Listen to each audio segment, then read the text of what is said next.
Hey, hey, back up! You're stinking up my counter! Sir, I'd like to withdraw $50,000. 50,000 from you? Oh, that's rich. Hey, my watch costs more than your whole block. Go beg somewhere else. It's my account, please. Just did your welfare check finally clear? Get your filthy hands off my counter before I call security on you. Sir, I don't care what sob story you've got. Look at you. You're embarrassing yourself. Now move. She nods once, opens her phone, hits record, sets it on the counter. He thought he was humiliating a woman who had wandered into the wrong building. He had no idea he had just made the biggest mistake of his career, and he would figure it out soon enough.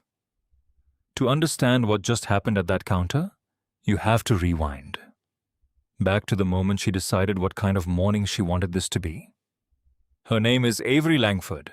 She is a woman who lives in a quiet craftsman house in a Chicago suburb. She drives an older Lexus with a small dent on the rear bumper she keeps meaning to fix. She wears a single thin gold band on her right hand that belonged to her grandmother, who raised 3 children on a housekeeper's wage and never once withdrew more than $200 from a bank at a time. This morning, Avery is taking a personal day. Her daughter, Lila, is being honored at a scholarship ceremony this afternoon. Lila plays the cello. She has been accepted into a summer music program in Vienna, the kind of opportunity that changes the shape of a young life. The program costs a significant amount. Avery has been saving quietly for years. She is going to withdraw the money, this morning, convert it into a cashier's check, and slide it inside the card she has already written for her daughter. She pulls into the parking lot of the Oak Park branch of Meridian Heritage Bank. She takes off her silver earrings. She leaves her designer handbag under the passenger seat and carries a plain leather tote instead. She pulls her hair into a simple low bun, then she speaks into the phone. I just want to be a regular customer for one morning, she tells her assistant. No calls, no meetings, no corporate treatment.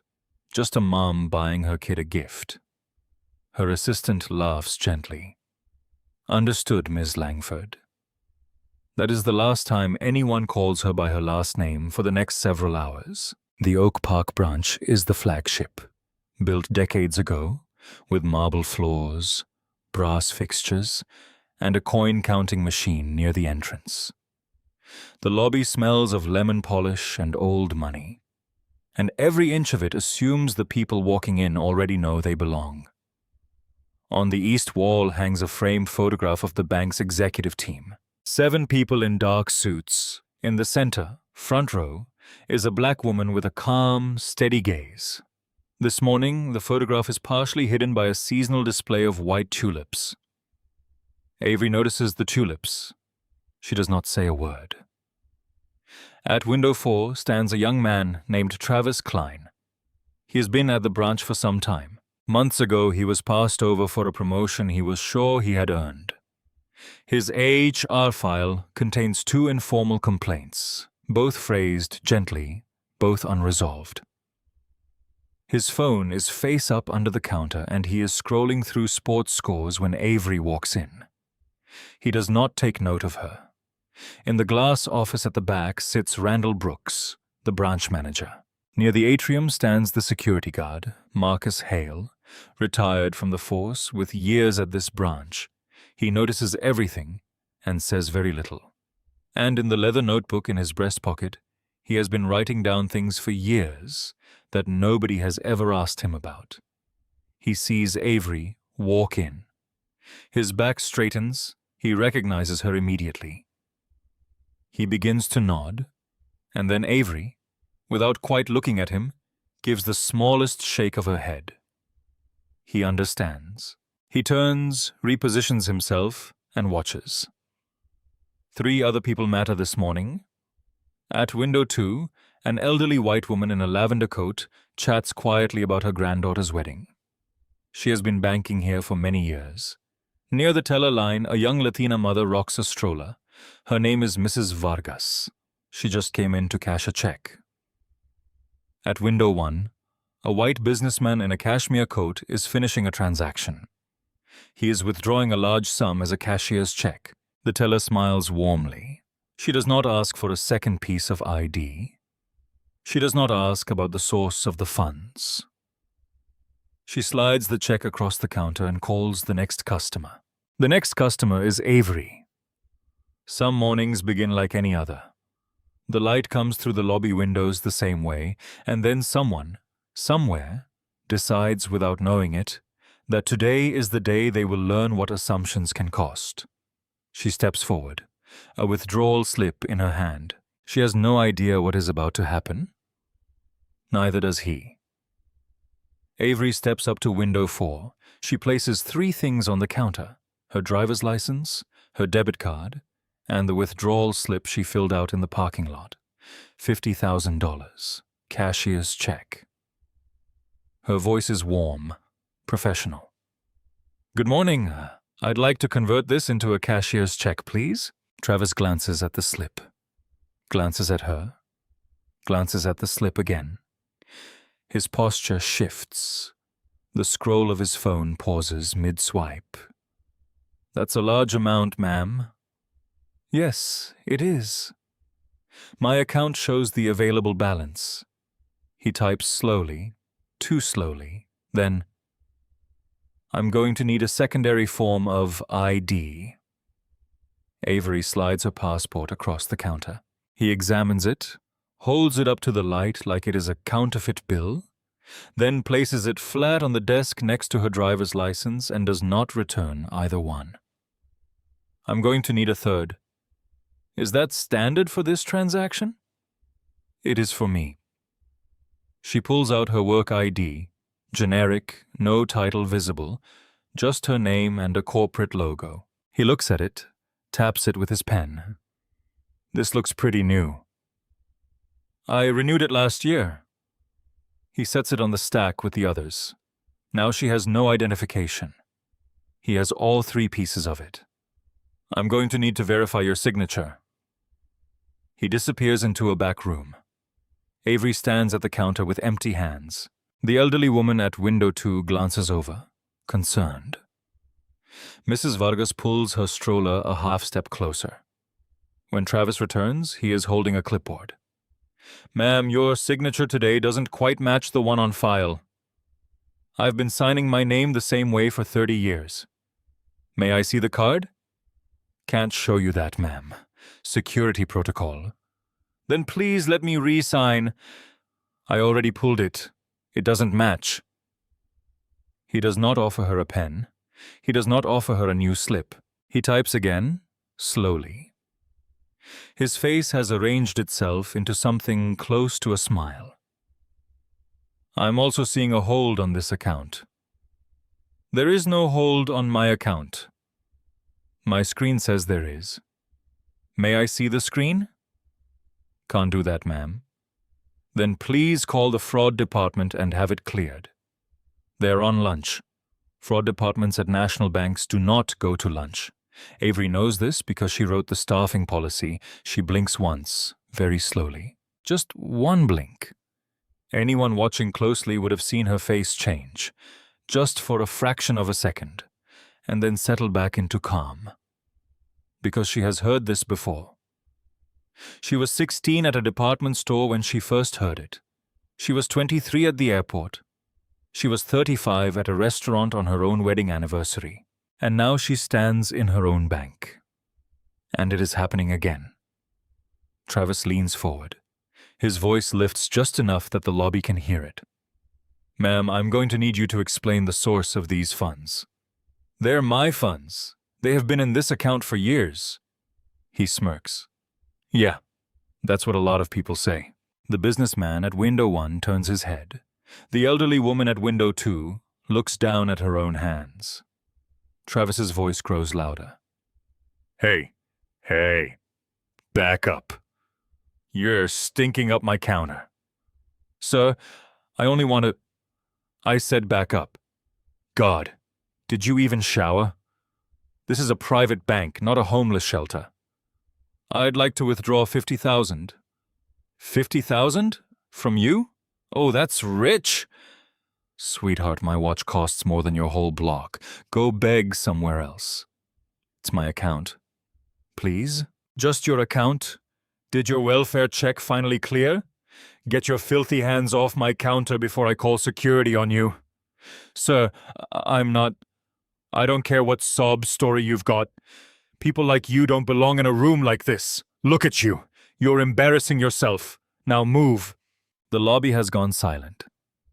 Avery's jaw tightens once, then relaxes. She nods once, opens her phone, hits record, sets it on the counter. What was your name again?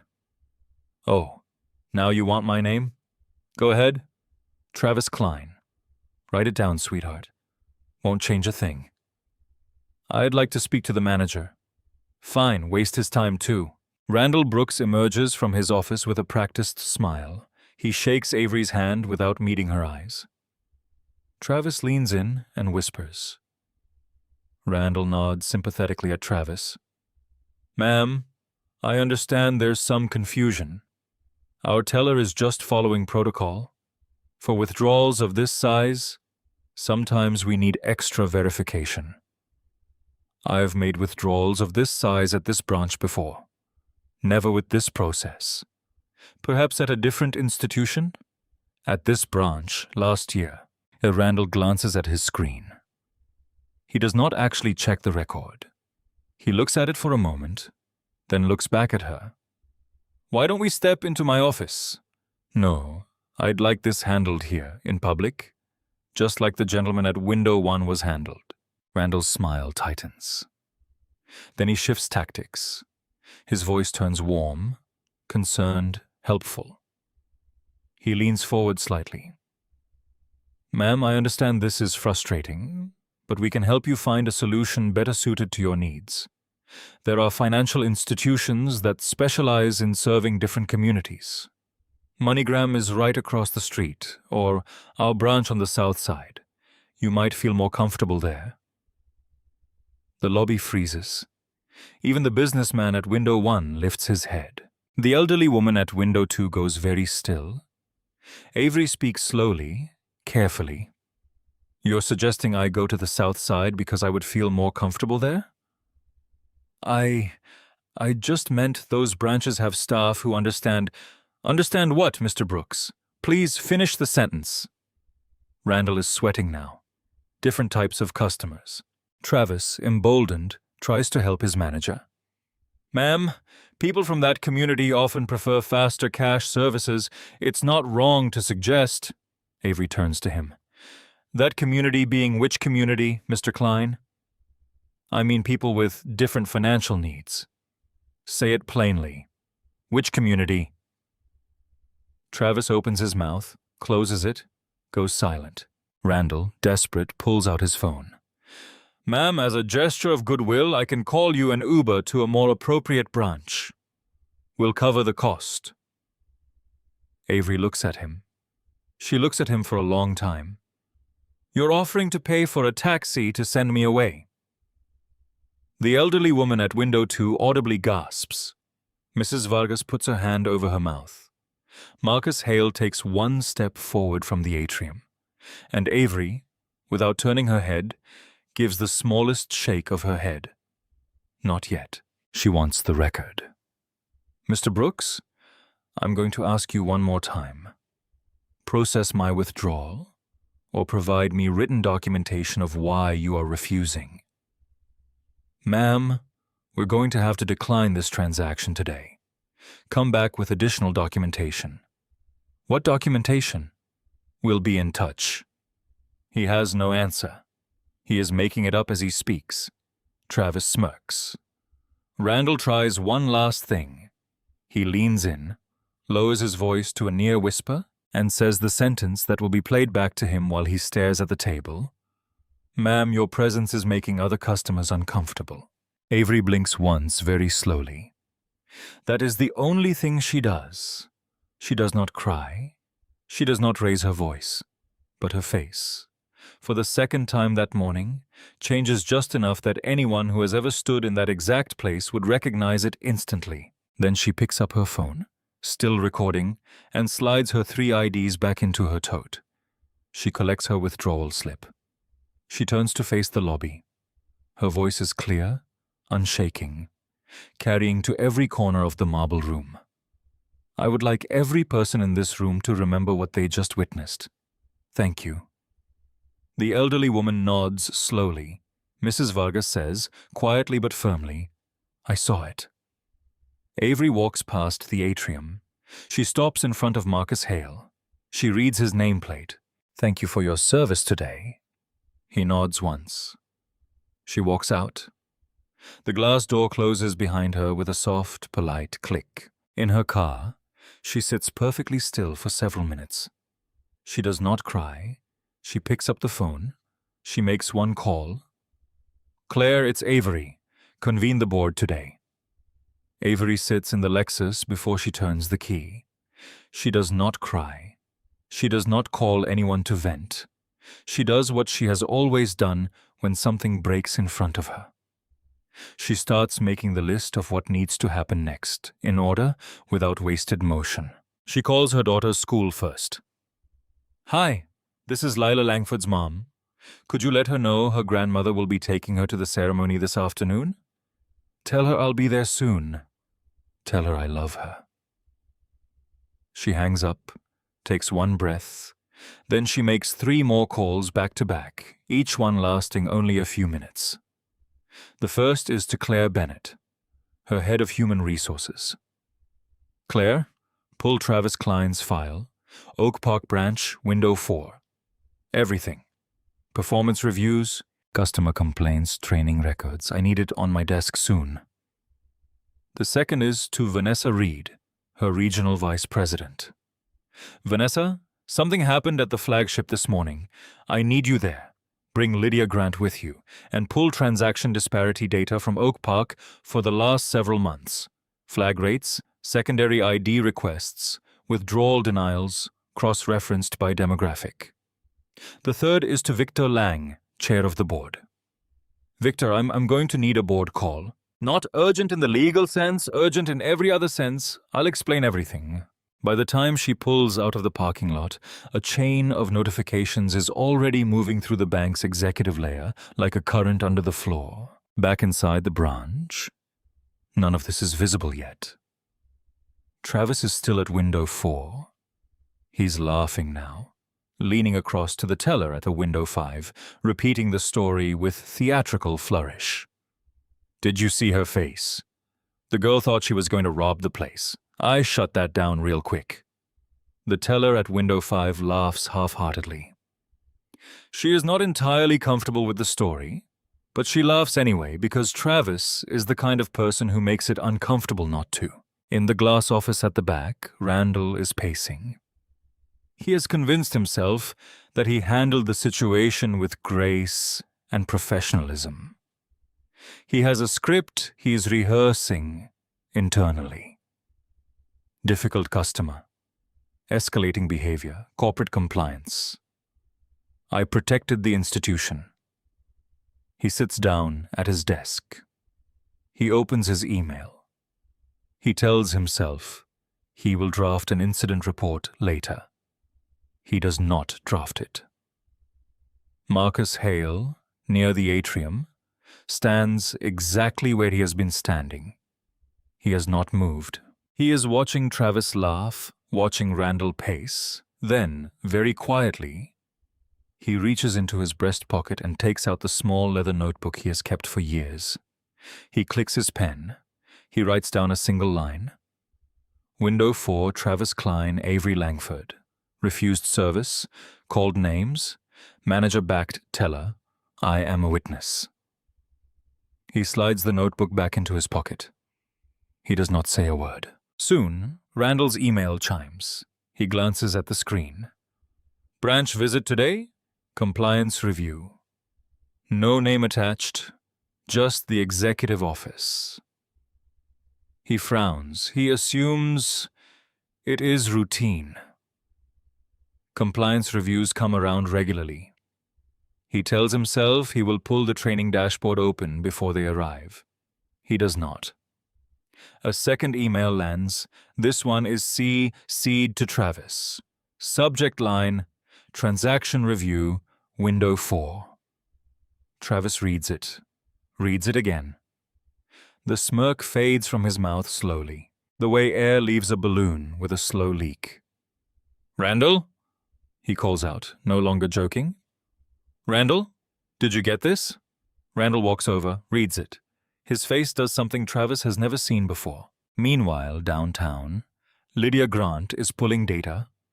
She is a quiet, thorough woman with years in compliance, and she knows how to follow a thread when someone hands her one. Within a short time, she has the answer Avery needs. Over the last several months at the Oak Park branch, Travis Klein has flagged transactions for enhanced review at his window many times. Most of those customers were non-white. His flag rate on white customers is very low. His flag rate on non-white customers is much higher. A significant disparity. The data has been in the system the entire time. Nobody at Oak Park ever looked. Lydia prints the report. She slides it into a folder. She walks it down the hall to Avery's office. A Latina woman with a stroller walks back into the Oak Park branch. She approaches Marcus Hale. She speaks quietly in Spanish, then switches to English. "Sir, the lady this morning. If anyone asks, I saw what happened. My name is Sofia Vargas. Please write it down." Marcus takes out his notebook. He writes her name. He writes her phone number. He thanks her. She nods and walks out without buying anything. At the same moment, Avery is in a small conference room. She has changed her blazer. She is watching the Oak Park security footage. She watches herself get humiliated. She watches it a second time. On the second viewing, she pauses on the exact moment Randall said, "More comfortable." She takes a screenshot. She timestamps it. She attaches it to an email. She does not cry. She has done this kind of work for years in rooms where nobody looked like her. She knows how to build a case. A black SUV pulls away from the tower. Inside, Avery, Lydia, Claire, Vanessa. 4 women in dark suits. Nobody speaks for the first several minutes. Then Lydia says quietly, "Avery, the pattern didn't start with him. The branch has systemic issues." Avery nods. "I know. That's why we're not just firing one teller today." The SUV pulls into the parking lot of the Oak Park branch. Through the glass, Travis can be seen at window 4 serving a customer. Laughing again, he does not see them yet. The glass doors of the Oak Park branch open. Avery walks in first. Same charcoal blazer, same low bun, same thin gold band. Nothing about her has changed except the air that moves with her. Behind her in a silent line, Lydia Grant with a leather folder under her arm, Claire Moore holding a tablet, Vanessa Reed in a navy suit. 4 women, dark colors, no hurry in their step. The elderly woman in the lavender coat is still at a counter finishing a deposit. She looks up. Her eyes find Avery. She touches the sleeve of the woman next to her, whispering something that makes the other woman turn, too. Marcus Hale straightens at his post. His chin lifts half an inch. He does not smile, but something in the shape of his eyes changes. He nods at Avery, the kind of nod a soldier gives another soldier. Avery nods back. Randall Brooks steps out of his office holding a coffee cup. He sees Avery first. For a moment, his face registers only confusion. Then his eyes travel past her to the 3 women behind her, and they land on Vanessa Reed. He knows Vanessa Reed. He has been on quarterly calls with her. He has shaken her hand at the regional conference. The coffee cup in his hand starts to tremble. His face goes pale the way a wall does when the sun moves behind a cloud. Slow, quiet, total. The color drains as if something inside him has just been unplugged. At window 4, Travis Klein has not noticed any of this. He is mid-transaction when his eye catches a shape in his peripheral vision. He glances up, sees Avery, and he laughs, a short, disbelieving bark. He turns to the teller at window 5 loud enough that half the lobby hears it. "Oh, you've got to be kidding me. She came back. She actually came back." The teller at window 5 does not laugh this time. Travis's eyes drift over Avery's shoulder. He sees the 3 women. He does not know who they are, but he sees Randall's face across the lobby, frozen against the wall. And something begins to move in Travis's stomach that he has never felt before. A cold, slow drop. Like the floor of an elevator letting go beneath him, Avery walks, unhurried, to the exact center of the lobby. She stops on the compass rose inlaid in the marble floor. She reaches into the inside pocket of her blazer. She takes out a slim, black leather folio. She opens it. Inside is a single executive identification card, silver embossed seal, her photograph, clean, sans serif font across 2 lines. Avery Langford, Chief Executive Officer, Meridian Heritage Bank. She holds it up. Not high, not dramatic, just at chest level, visible to anyone in the lobby with eyes. Her voice, when she speaks, is the same voice she used at window 4 earlier. "For anyone who was present this morning, I apologize that you had to witness what you witnessed. My name is Avery Langford. I've been the Chief Executive Officer of this bank for years. I'm here to make some changes." The lobby does not explode. It goes silent. The specific kind of silent that happens when every person in a room realizes at the same moment that the ground under their feet is not where they thought it was. Randall Brooks's legs do not hold him. His left hand shoots out and catches the wall of his office. His right hand is still holding the coffee cup, but at an angle now, and a slow brown ribbon is trickling onto the carpet. He does not notice, and Travis, the camera of history stays on Travis's face. The smirk goes first. It does not collapse.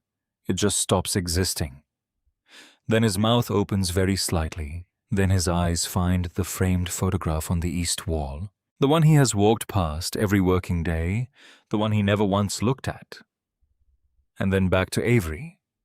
And then back to the photograph. He makes a small sound. Not a word. No. Then louder, to nobody. No. No. No. No. Lydia Grant walks quietly to the east wall. She places her fingers on the edge of the ceramic vase holding the tulips and slides it with practiced gentleness. The photograph behind it is now fully visible. 7 executives in dark suits.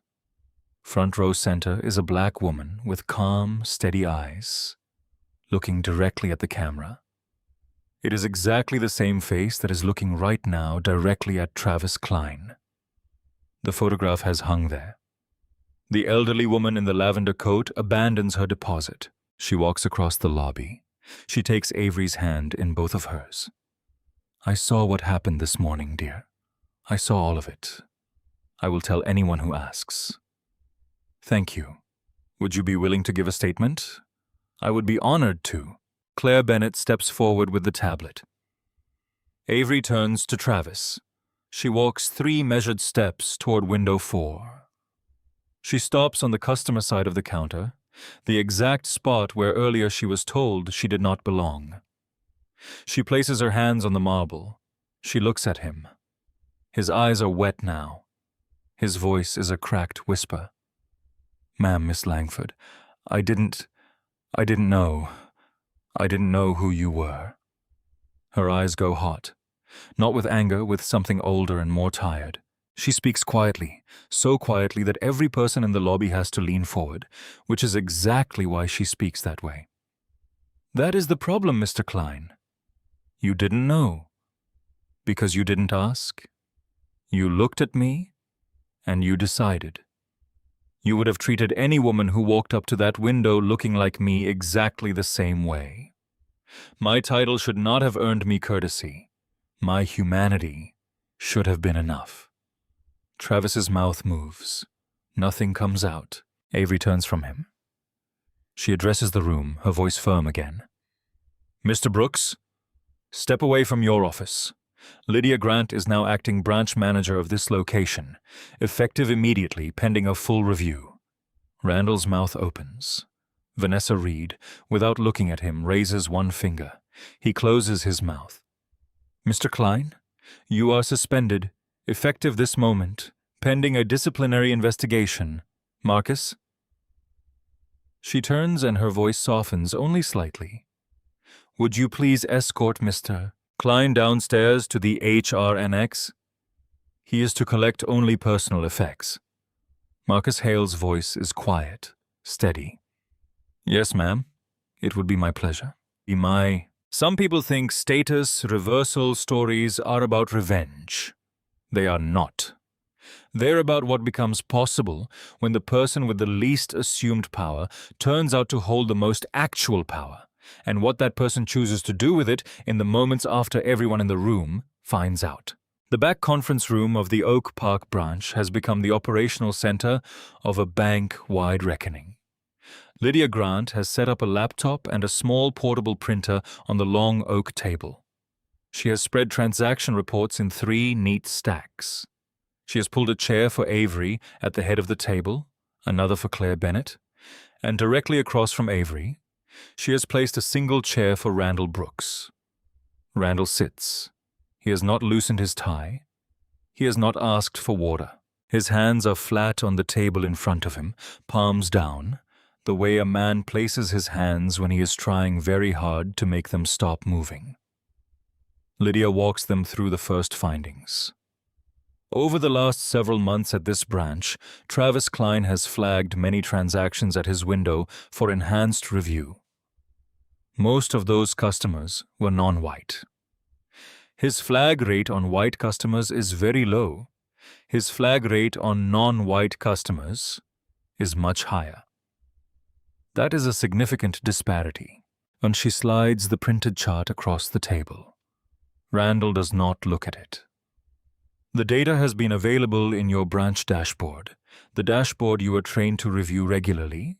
We checked the access logs. You last opened it months ago. Silence. Then Claire leans forward and she sets a small black audio recorder on the table between them. She presses play. The voice that fills the conference room is Avery's. Calm, polite. Good morning. I'd like to convert this into a cashier's check, please. And then Travis. Claire does not stop the recording. She lets it run. She lets it run through the first refusal, through the second ID demand, through the disappearance, through the fake signature claim, through the phantom hold, through the fraud department that was on lunch. She lets it run through the public insults, stinking up my counter. Did you even shower?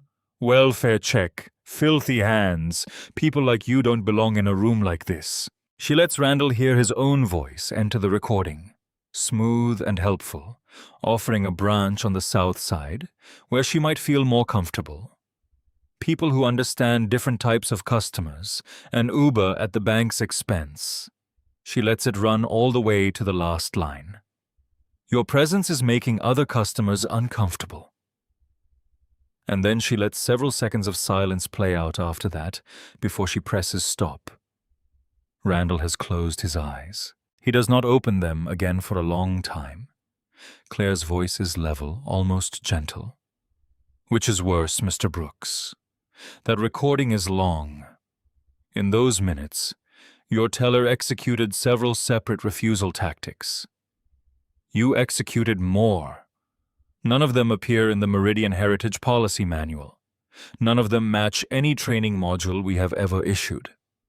I have read that policy manual cover to cover. I helped write it.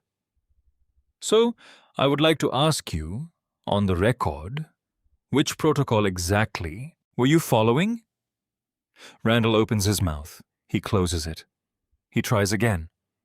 Avery, Miss Langford, I had no idea the numbers were that... Avery's voice cuts across him. Quiet. The numbers have been in your dashboard. The dashboard I designed. You did not look. He was still learning. He complained about twice in writing. The complaints are in his file. The customers who wrote them closed their accounts. We lost deposits because of him. And you signed off on his last performance review calling him a team player. Lydia clicks to the next screen. It is Randall's compliance training dashboard. The progress bar is barely a sliver of blue on a long gray field. Assigned to you months ago, Mr. Brooks. The module you have not finished is called Recognizing Patterned Discrimination in Retail Banking. That is the literal title.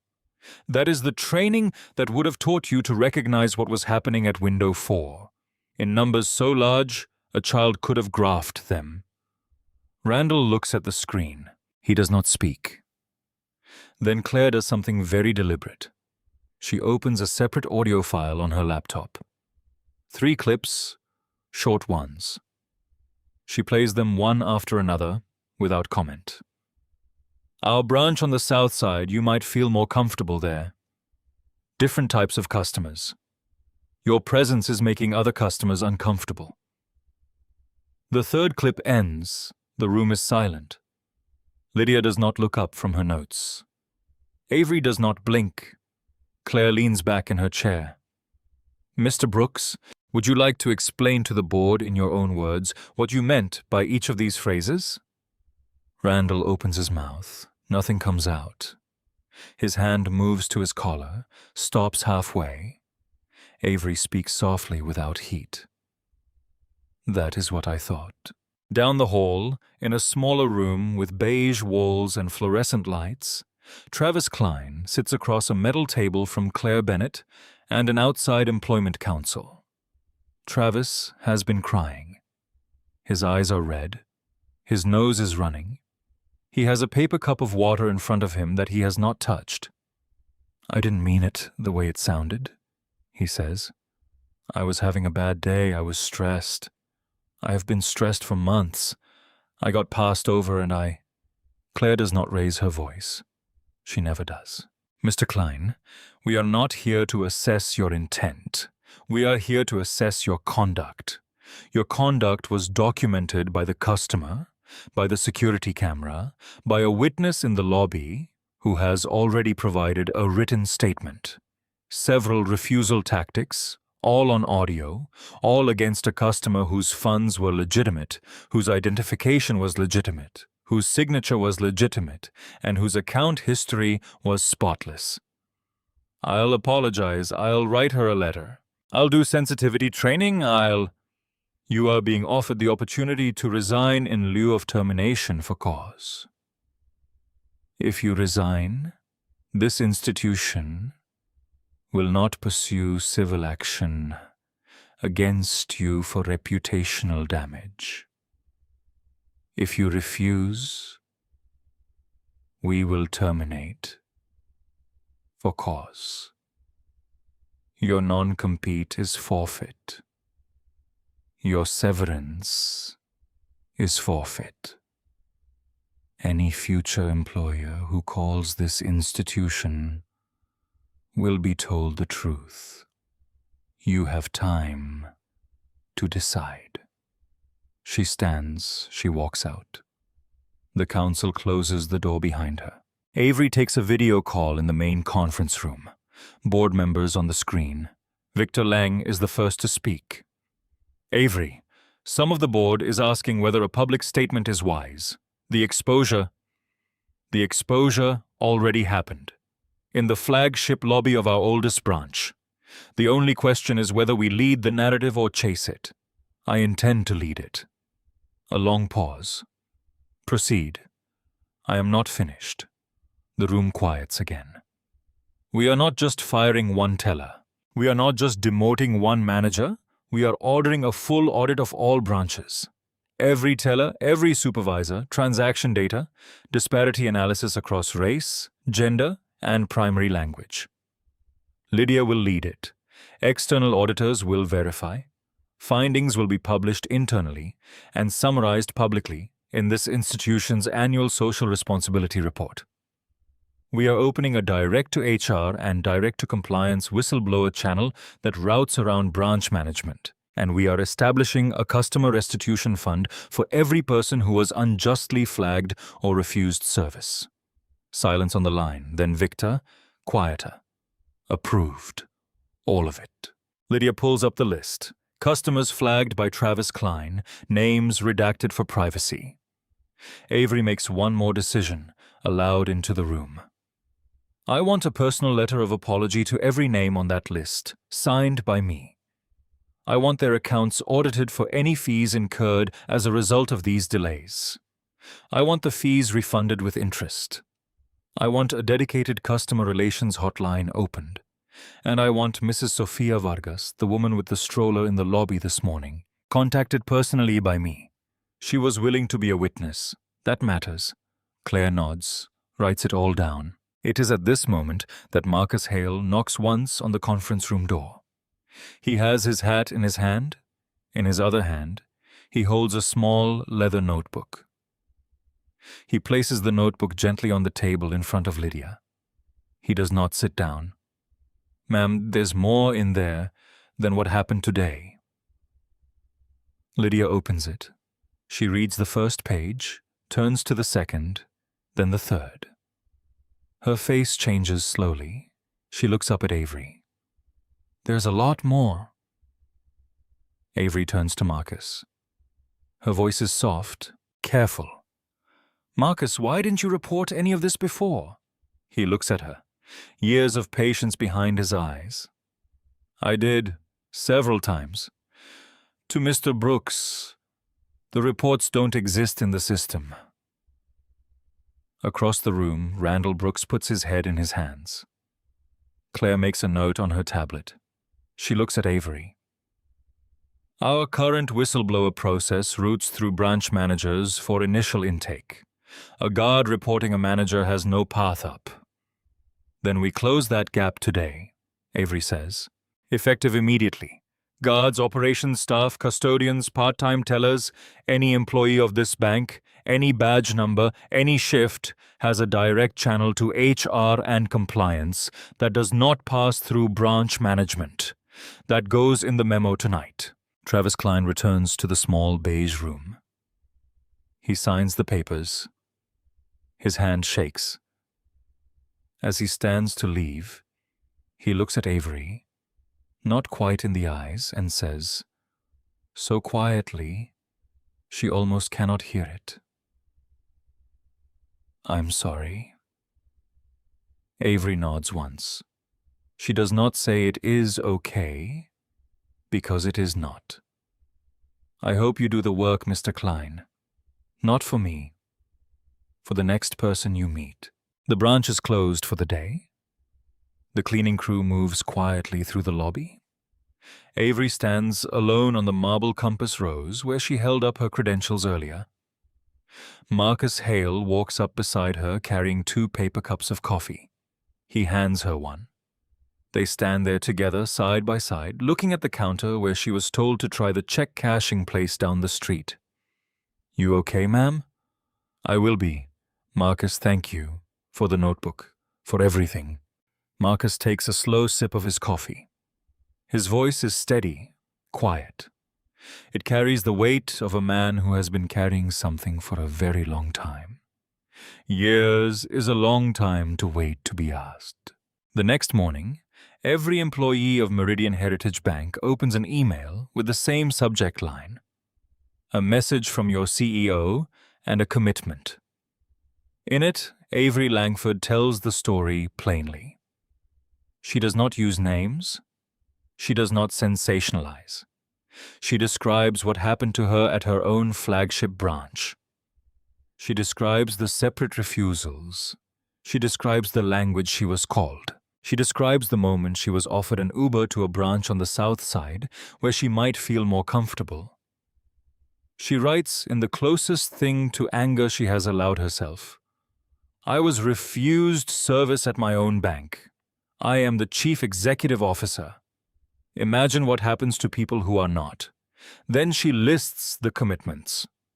The full branch audit, the new whistleblower channel, The Customer Restitution Fund, mandatory bias training completion verified by AHR, quarterly public disclosure of disparity metrics, a standing customer experience advisory council. Each commitment has a date, none are vague. The memo leaks. It is on social media, on the front page of the Chicago Tribune's website. The bank's PR team is in panic mode. Avery is not. She authorizes a brief, factual public statement. She names no individual employees. She takes one interview, local Chicago Public Radio, and she answers every question plainly. She does not perform outrage. She performs resolve. Anger is the easy part. Resolve is the part that actually changes anything. Mrs. Sophia Vargas's phone rings. Mrs. Vargas, this is Avery Langford. I am calling personally to thank you for being willing to leave your name. Mrs. Vargas sits down on the edge of her couch. Avery offers her compensation for her time. Mrs. Vargas declines. Then Avery offers her something else, a seat on the newly formed Customer Experience Advisory Council. A voice in the room where these policies are written. Mrs. Vargas says yes before Avery finishes the sentence. Randall Brooks is not terminated. He is demoted formally to a non-customer-facing internal audit role. He is transferred out of Oak Park. He is required to complete the compliance training he ignored. In some ways, it is a harder landing than firing. He has to stay. He has to watch. He has to walk into an office every morning and know that everyone there knows exactly why he is there. Travis Klein is seen later working in a different industry entirely. He has begun seeing a counselor. He has not spoken publicly about what happened. Whether he has done the actual work of becoming a different person is not a question the record will answer. Reform is not guaranteed for everyone, but it is possible, and that, for now, has to be enough. The branch audit closes. Additional tellers are terminated. Branch managers are demoted. Most branches show statistically significant disparities requiring remediation.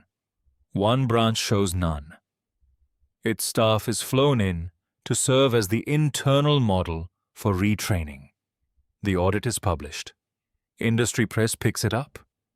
Competing Chicago banks announce their own internal reviews. A third follows. The reform, as it turns out, does not stop at Meridian Heritage's doors. And in the evening of the incident, Avery walks into the auditorium of her daughter's school, still in the same blazer. She has not changed. She has not stopped.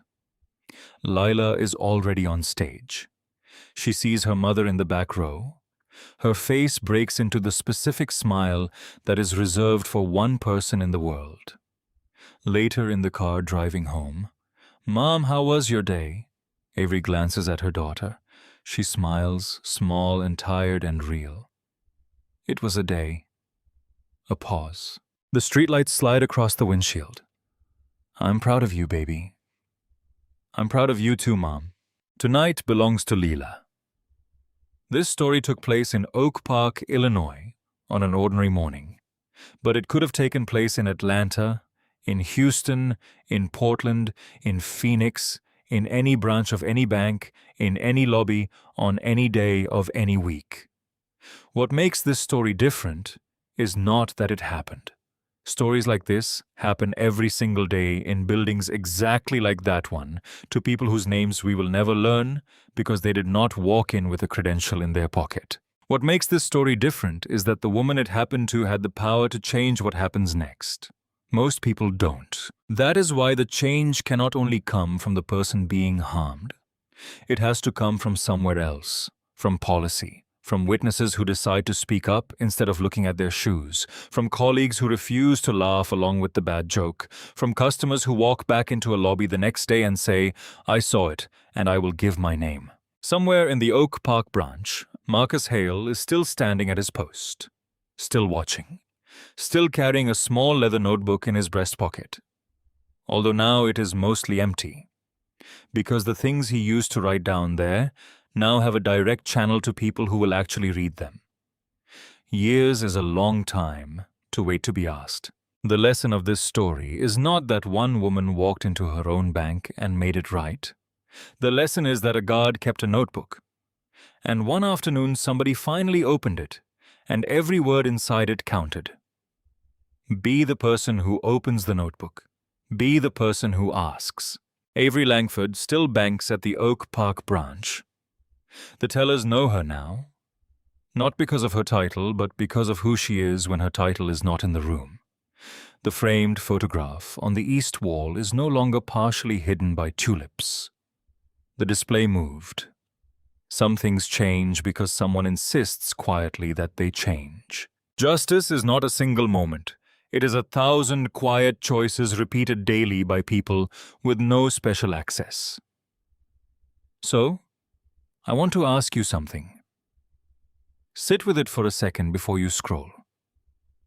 Have you ever been in a room where someone was being treated the way Avery was treated in that lobby? And if you were, what did you do? What would you do now, knowing what you know? Drop your answer in the comments. I read them. If this story moved you, hit the like button because that is what helps this kind of story reach more people. Share it with someone who needs to hear it. And if you're new here, we tell these stories every week. Stories about justice. Stories about the quiet moments that change everything. Subscribe. Turn on notifications so you don't miss the next one. Avery Langford is a character. Travis Klein is a character. The lobby, the notebook, all fiction. But someone, somewhere, is living a version of this story today. Let's be the reason the next one ends better. Nah, like your title shouldn't decide how people treat you. Courtesy isn't a privilege, it's the minimum. And if you see something wrong, don't just look at your shoes, speak up. Be the witness. That's how things actually change.